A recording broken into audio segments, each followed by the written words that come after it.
Moshe Rabbeinu, il a ici une notion qui est très importante. Moshe Rabbeinu, il sait qu'il doit aller libérer le peuple d'Israël. Et il sait pourquoi le peuple d'Israël, ils sont rentrés en Égypte. Pourquoi ils sont rentrés en Égypte? Parce que les frères ont pris Yosef et ils l'ont, quelque part, ils l'ont écrasé. On est d'accord ou non? C'est pour ça qu'on est descendu en Égypte. Moshe, il se dit, je vais faire la même chose pour libérer le peuple d'Israël. Bien sûr que c'est pas concevable. Impossible qu'il peut y arriver une chose pareille. Il ne peut pas y arriver une libération avec quoi? En faisant la même raison qui a été la cause que les bénis Israël sont descendus en Égypte et ils sont en galoute. La même raison, elle était quoi? C'était que parce qu'ils ont pris leur frère et ils l'ont blessé et ils l'ont vendu. Moi, je vais venir pour aller libérer. Il n'y a pas de libération, il ne peut pas y avoir de libération, c'est pas possible. Il n'y aura pas de libération de cette façon. Parce que c'est la raison pour laquelle les bénis Israël ils sont là-bas, c'est parce qu'ils ont pris leur frère et ils lui ont fait du mal. Moi, je vais prétendre libérer leur âme Israël en faisant quoi? En faisant du mal à mon frère Aaron. C'est pas possible. Ça ne marchera pas une chose pareille. Le Kadosh Baruch Hu lui a dit bien sûr que tu peux y aller. Oui. Pour Abraham, c'est pas posé cette question quand on lui a donné l'ordre de l'arc d'Israël. Hachem, il lui a dit, Razak, Hachem, il lui a dit, tu prends ton fils et tu l'égorges. Ah bah, il n'y a pas de problème. Si Hachem avait dit à Moshe Rabbeinu, tu vas, ton frère il va souffrir et je veux que tu ailles. Dans ce cas-là, il serait obligé de partir. Là, il ne lui a pas dit ça. Il lui a dit, je veux que tu ailles libérer leur âme Israël. Moshe Rabbeinu, il se dit, attends, j'ai reçu un ordre d'Hachem, l'ordre d'Hachem. Mais il ne faut pas que l'ordre d'Hachem, quelque part, détruit une mitzvah de la Torah. Parce que si elle détruit la mitzvah de la Torah, c'est pas à moi de la faire. Alors il y a un ordre, effectivement. Eh bien, elle passera à qui? Shlachna beyati shlach. Envoie avec qui tu veux, avec n'importe qui. Je peux pas y aller. Je télescope complètement les fondamentaux de la Torah. Qui est quoi? Qui est de prendre, quelque part, de construire quelque chose sur la destruction de mon frère. C'est pas possible. Il n'y aura rien qui va sortir de là. C'est le seul Moshe qui a parlé avec Hachem. Qui parle en direct avec Hachem. Bien sûr, bien sûr, bien sûr. Viens Rabbi Shmuel. Pardon? Non, de la même façon, c'est que Moshe Rabbeinu. De la même façon, PLP Adaberbo, bouche devant bouche, etc. Réveillé. Ça revient quand même, parce que s'il lui dit de partir, c'est que son frère ne va pas se vexer. Non, le Nisayon de Moshe Rabbeinu, il est là. L'épreuve de Moshe Rabbeinu, elle est là. J'ai reçu un ordre. Il faut que l'ordre corresponde à la Torah entière. Si elle ne correspond pas à la Torah entière, elle n'est pas pour moi. La preuve, va faire la guerre contre Midian. Moshe, qu'est-ce qu'il fait? Il n'y va pas. Tu as reçu l'ordre d'Hachem, d'y aller, comment c'est qu'il n'y va pas? Mais cet ordre-là, qu'est-ce qu'elle fait? Elle télescope quoi? Hakarakatov, qui est dans la Torah, et bien donc l'ordre n'a pas été donné pour moi. Je dois la transmettre à quelqu'un d'autre. C'est ce qu'il dira Friedlander. Il vient, merci, il vient, Rabbi Shmuel Aniado dans son livre Klichemda, et il ramène une dracha qu'il a entendue de Rabbi Shlomo El-Kabetz. C'est qui Rabbi Shlomo El-Kabetz? Voilà. Il dit, regardez Rabotai, regardez. Non, il avait le même gilet que toi.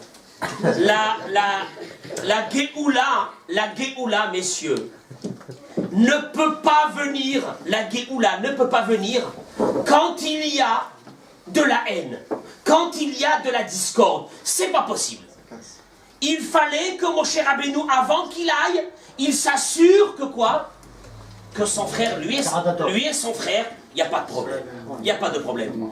Il y a un homme, Rabotai, il dit Rabbi Shlomo El-Kabetz, il y a un homme, un grand rachat, qui avait découvert cette idée et qui savait pourquoi les bénis Israël étaient rentrés en Égypte. Il y avait un homme qui a su qu'ils sont venus en Égypte et qui sont devenus esclaves à cause qu'ils ont pris Yosef et qu'ils l'ont écrasé. Cet homme-là, c'était qui? Paro. Comment? Il dit Rabbi Shlomo El-Kabetz, comment il est écrit dans la Torah, dans Parashat, on ramène l'histoire de l'Égypte, dans Parashat Kitavo, Vayare'u otanu hamitzrim. C'est quoi Vayare'u otanu hamitzrim? Ils nous ont fait du mal.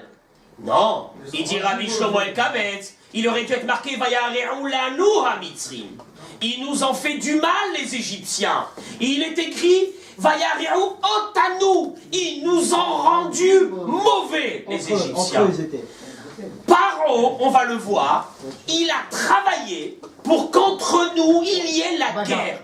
Et tant qu'il y aura la guerre, on ne sortira pas d'Égypte. Comment? Eh bien, regardez. Ça commence comme ça. Il dit Rabbi Shlomo El-Kabetz. Pour l'argent. Sarémissim, il a mis Paro. C'est qui Sarémissim? Ce sont des percepteurs. De qui il a pris ces percepteurs? Les impôts. Pour les impôts. Des Juifs. Pour qu'entre eux, il y ait quoi? La bagarre. Quelle bagarre qu'il va y avoir. Tu te rends compte, tu rencontres ton percepteur à la synagogue. C'est comme Après que dans la semaine, il t'a ponctionné, c'est comme dans les camps de concentration, c'est comme ça aussi. Aussi, la même chose. La même chose. La même chose. Les capots. Il dit au Rachaïm Akadosh, tu sais pourquoi il a pris des sarémissim, il a pris des percepteurs juifs. Au Rachaïm Akadosh, il dit, pour que un se dispute avec l'autre. Raman, il avait compris. Sans ça. arrêt. Comment? Raman, il avait compris ça. Tous ceux qui ont voulu nous détruire ont compris ça. Que dans la discorde arriverait notre faiblesse. De toute façon. Et alors, regardez.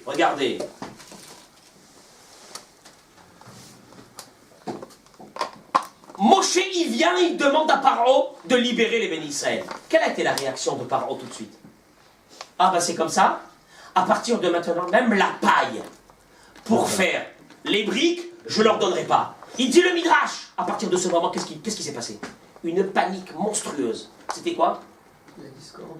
Quelle discorde? D'aller ramasser chaque brindille de paille. C'était une question de survie. Imaginez-vous, dans les champs, les gens ils devraient être dans une guerre. Chacun pour soi, parce qu'il faut survivre. Et il vient le Shach à la Torah et il dit une chose extraordinaire.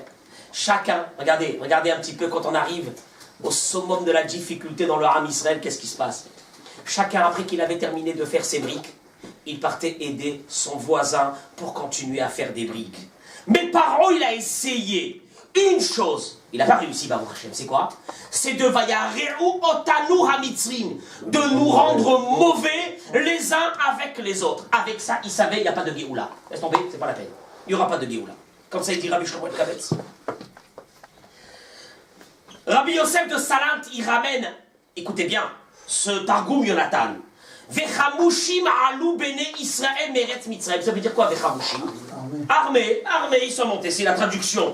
Le Targum Yonatan ben Oziel, il dit Vekol chad, ça aussi, un cinquième, un cinquantième, ça aussi le Midrash, il dit. Mais le Targum Yonatan ben Oziel, il dit pas ça. Il dit Vekol had, im hamisha taflin, sliku bene Israël me'ara de Mitzrayim. Chaque juif est sorti avec 5 enfants d'Égypte. Il dit Rabbi Yosef de Salant, dans son livre Be'er Yosef. Qu'est-ce que ça veut dire, ils sont sortis avec 5 enfants? Mais non, c'est faux. Bah, chaque femme avait porté combien? 6. Au moins 6. Au moins 6. Alors, plusieurs accouchements. C'est quoi chaque famille d'Israël est sortie avec 5 enfants? Chaque femme, même si elle n'avait pas d'enfant, elle avait un enfant d'une autre femme. Alors, c'est pas très loin. Simon, c'est pas très loin. Il dit Rabbi Yosef de Salant, il y a eu des milliers de personnes qui sont mortes pendant Makat Rocher, pendant l'obscurité. Tous ceux qui n'ont pas voulu sortir. Les enfants, il y avait des milliers d'enfants. Je crois qu'ils les ont laissés. Quel ahavatrinam. Chacun, il est sorti et il a ramassé des enfants. Chacun, il a pris combien? Minimum 5 enfants avec lui. Déjà, tu as ta famille nombreuse, et tu rajoutes encore des enfants des autres. C'est comme ça que les bénis Israël ils sont sortis d'Égypte. Avec cet amour qu'ils avaient les uns envers les autres. Mon cher Rabbeinu, il a compris une chose. Quand on dit Hinematov ou Manaim, Shevet Achim Gam Yahad, ça a été dit sur Moshe Aaron. Moshe Rabbeinu, il a dit moi je sais pourquoi ils sont partis en Égypte. Parce qu'il y avait une discorde entre les frères. Moi, je vais aller libérer les bénis Israël aux dépens de mon frère, il est hors de question. Si on arrive à ça, on va maintenant essayer de comprendre et de terminer avec cette notion extraordinaire. Rabotai, qu'est-ce que c'est la mitzvah d'un Eved Ivri, d'un serviteur juif? C'est quoi cette histoire? Qu'est-ce que c'est cet homme-là? C'est qui cet homme? C'est un voleur. On est d'accord ou non? Ouais. Et alors? Et il n'a pas les moyens de quoi? De rembourser. Et comme il n'a pas les moyens de rembourser, qu'est-ce qu'on fait? On le vend. Celui qui l'a acheté, il devait déjà être quelqu'un, un monsieur avec pas mal de moyens.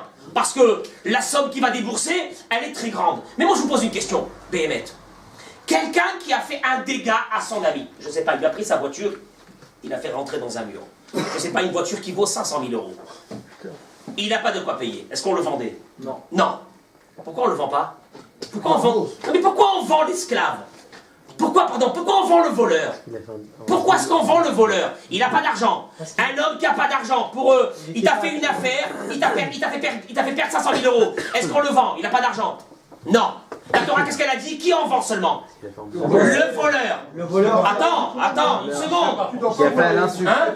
Pour qu'il se répare. Pour qu'il se répare. Non, mais quel voleur? Aïe. Quel style de voleur? Alors, mais il a 2 minutes. Si c'est vraiment que pour qu'il se répare, moi je vous dis la vérité,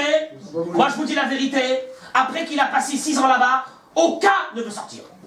Il n'y a aucune réparation. Moi, une réparation, c'est qu'il termine les 6 ans et qu'il se réintègre dans la société et qu'il sort, on est bien d'accord? Celui qui reste. Avec des briques, ça peut te rembourser. Une seconde, il a 2 minutes. Il est écrit dans la Torah, Vetov lo imach. Ce voleur, il faut qu'il soit bien avec toi, qu'il se sente bien avec toi. La Gemara dit, tu as un morceau de viande à manger à la maison, mais c'est lui qui le mange. Tu as un lit dans la maison, non mais c'est le monde à l'envers. Il y a un lit dans la maison, c'est lui.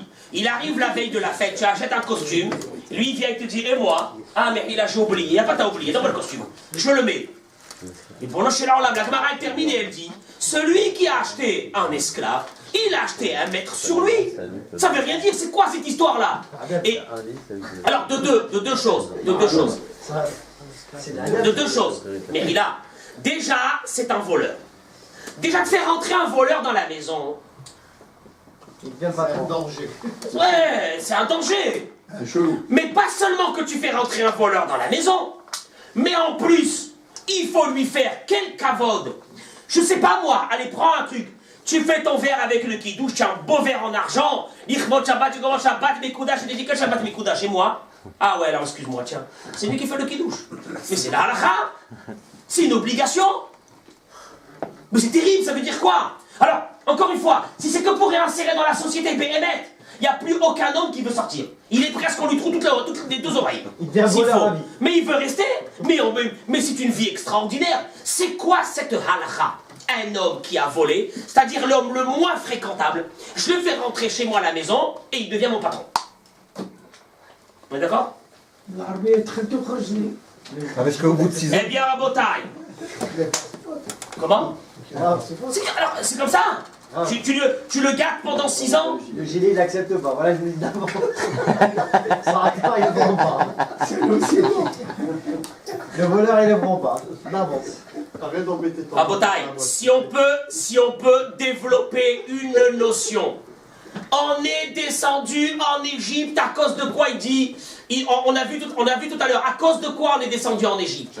Parce que il y a eu cette histoire avec Yosef Hatzadik, le Sinat Rinam, la jalousie. Il y a un homme que vraiment on n'a pas envie d'aider. En principe, c'est qui? C'est ce voleur. La Torah, elle te dit une chose. Je viens de te faire sortir d'Égypte.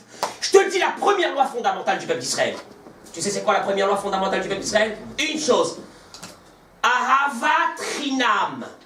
Amour gratuit. Quel amour gratuit? C'est un escroc. Qu'est-ce que je vais te rentrer à la maison chez moi, celui-là? Ça va pas, un escroc, et en plus il va me monter sur la tête. Oui. Quoi? Qu'est-ce qu'il y a? La Torah te dit, on est descendu en galoute, on est descendu en exil. On a perdu notre force parce qu'on est arrivé à la discorde. Et chaque fois qu'il y a eu la discorde, les Beth Mikdash ont été détruits à cause de cela. Maintenant, je te demande une seule chose. Je veux, première mitzvah de Parashat Mishpatim, c'est quoi? L'amour gratuit, comme ça, pour rien. Avec un homme qui, éventuellement, ne le mérite même pas. Et on n'a même pas envie de le faire rentrer à la maison. Tu le prends, tu le fais rentrer chez toi à la maison.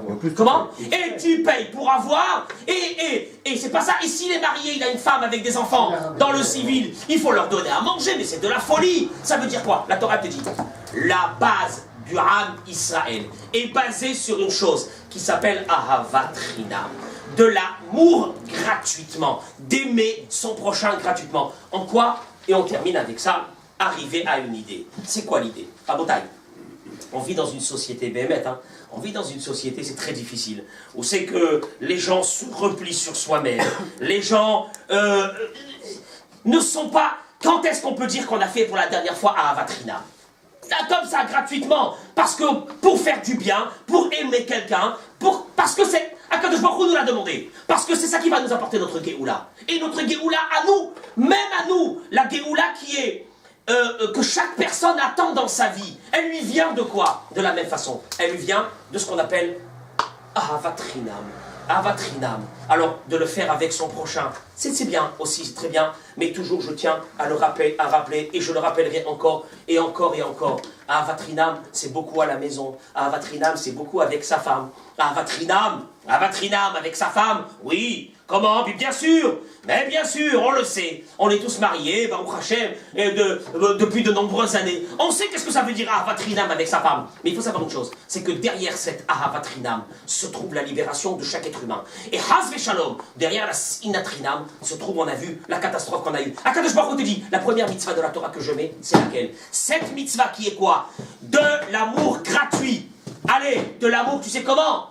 C'est trop ce qu'on fait, c'est exagéré. C'est ça ce qu'on appelle l'amour gratuit qu'Akadosh Baruch Hu demande à chaque Ben Israël dans sa vie. Essayons de réfléchir à ce que dans la semaine, cette semaine on a fait une Ahavat Chinam avec quelqu'un, avec un proche, avec sa femme, avec ses enfants. Est-ce que cette notion existe chez nous? Ou bien, parce que des amis, on a tous des amis, mais des amis, c'est aussi un peu par intérêt. Il y a beaucoup d'amis qu'on a, c'est des intérêts. Non, c'est pas Ahavat Chinam. Ahavat Chinam, c'est vraiment de faire ça gratuitement. Et ça, c'est une chose qui nous amènera à Bezrat Hashem là.